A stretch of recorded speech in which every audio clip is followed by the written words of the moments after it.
欢迎来到频道 Daily Star News， 订阅频道，不要错过当天最热门的新闻。我们今天的时事通讯涵盖以下内容：欢乐世纪刷新定位，诚毅任嘉伦靠前，袁冰妍退居后续梯队。欢瑞世纪是业内知名的金融机构，鼎盛时期以李易峰、杨等人为名，之后任嘉伦、诚毅等知名艺人发展起来，再次登上第二个巅峰。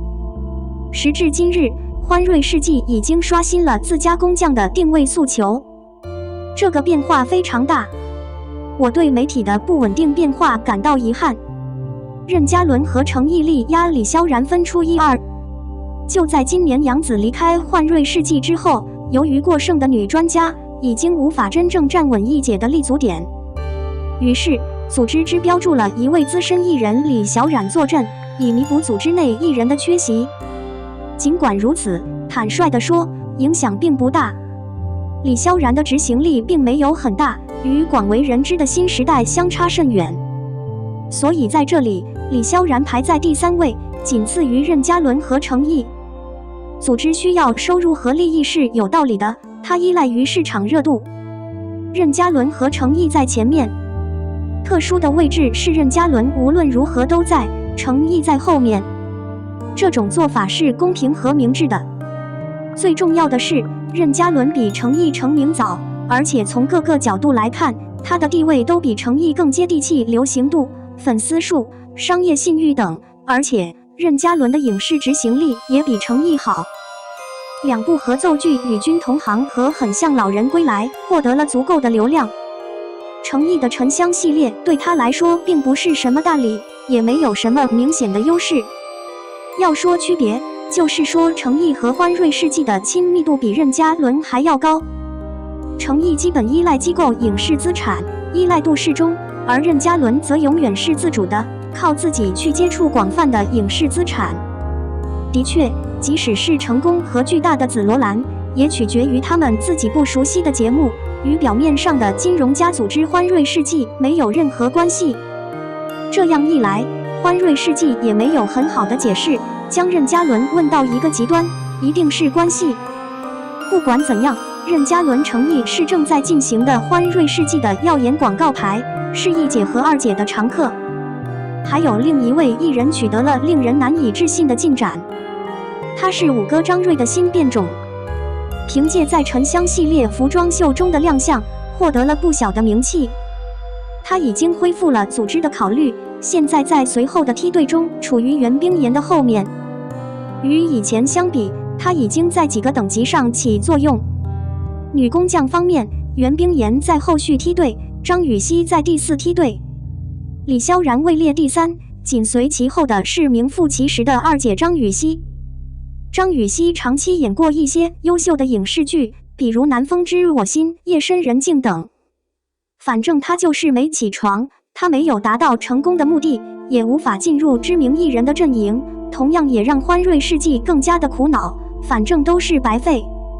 说实话，张雨绮最严重的问题就是进步不够。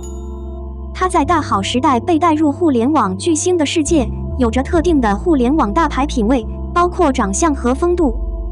那么，我们以袁冰妍为中心怎么样？她已经沦落到下一个梯队，后一栏的主力，女艺人的第4。组织地位一落千丈，看到对比就惨不忍睹。主要原因是与组织的避税行为有关。尽管她没有直接受到媒体的限制，但她的地位和声望却大大降低了，效果不容小觑。没有承保，资产同样被退回，要传达的节目无法在短时间内传达。现阶段处于潜伏放松状态，何时恢复正常还很难说。那么袁冰妍在组织中的地位应该会被拉下来。欢瑞世纪不傻，挑战不继续支持资产，考虑可能性帽子他过不去。由于他不能为组织带来好处，他需要在完成后退出，以考虑不同的专家和员工。袁冰妍的伟大演艺事业戛然而止，其实是很可惜的。欢乐世纪的定位反映了媒体的真实情况。著名的地位是靠前的，受影响的专家需要后仰。02迪丽热巴又一部装扮剧已经定档，可以和龚俊合作超级巨星。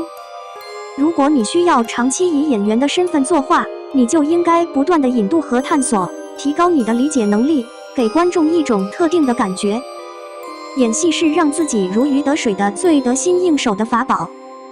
迪丽热巴是一个相当不凡的女演员，其他任何一部装扮剧《安乐传奇》都围绕着她定档，吸引了很多人的眼球。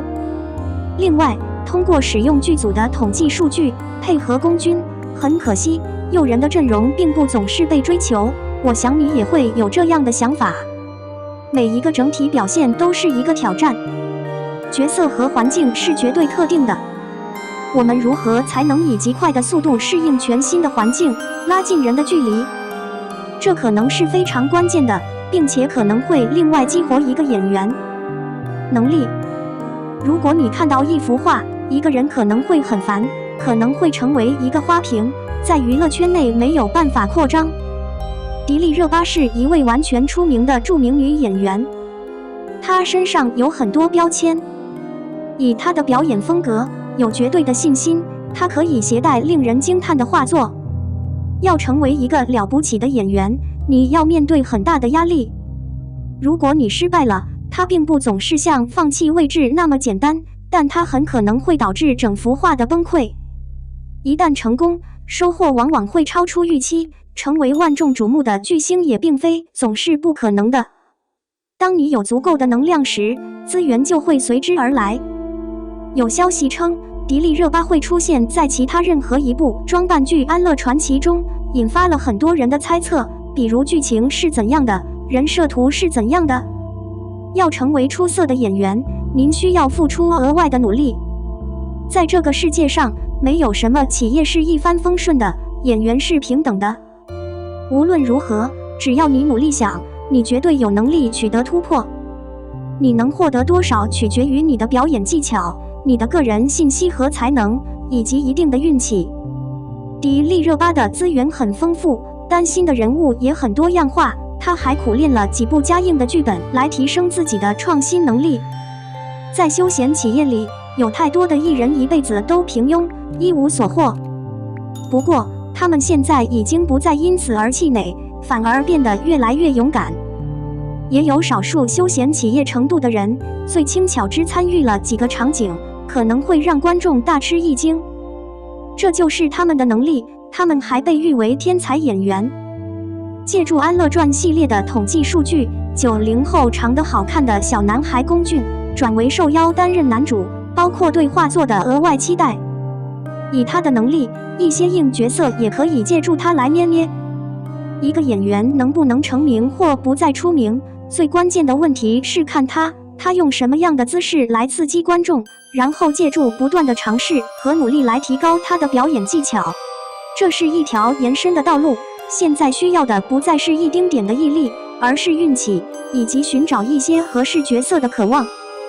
龚俊以过高的宣传率成为了著名的兴趣学生，参与的资源越来越丰富。你可以感觉到他合作的位置，他通常可以给观众带来惊喜。不要忽视，表演同样是一个相当深奥的问题，它并不意味着只要你投入时间，它就可以进步。这个问题包括心理学、表现学、语言学、音乐学、绘画。总结表演的系统，有很多东西要掌握，每一个对象都可能非常耗时。我发现迪丽热巴还有其他的装扮剧已经定稿，和她一起合作的90后长得好看的小男孩，有精力有能力。可惜现在看到演员表就不再追了。你觉得呢？你有没有什么想法？您可以在备注区域内留言。